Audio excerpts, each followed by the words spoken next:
بسم الله الرحمن الرحيم. الحمد لله والصلاة والسلام على أشرف خلق الله أجمعين سيدنا محمد وعلى آله وصحبه وسلم. في البدء ندعو الله أن يعم الأمن والأمان لبلادنا السودان كما وعدناكم في السابق.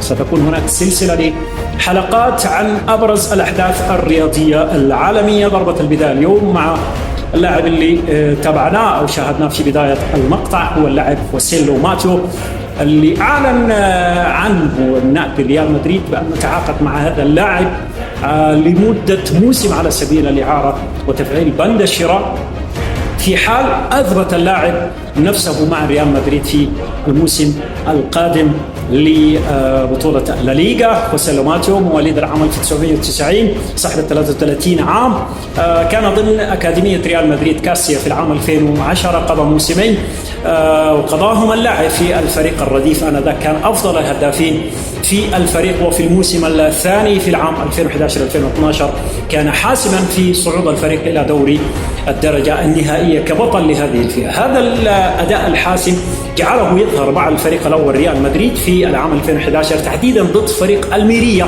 وفي هذه المباراة تحديدا سجل خوسيلو هدفا بعد نزوله لأرضية الملعب بعد مرور 3 دقائق. بعد ذلك ذهب اللاعب للدوري الألماني تحديدا فريق هوفنهايم في العام 2012-2013، ثم بعد ذلك فريق اينتراخت فرانكفورت في العام 2013-2014، ثم بعد ذلك في العام 2014-2015 إلى نادي هانوفر.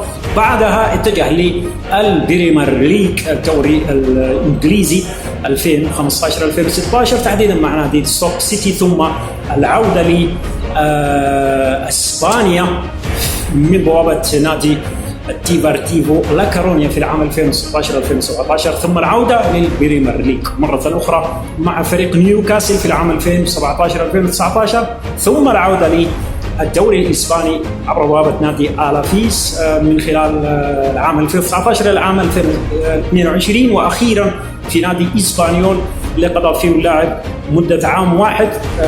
هبط فريق نادي طبعا إسبانيول من الليغا الإسبانية.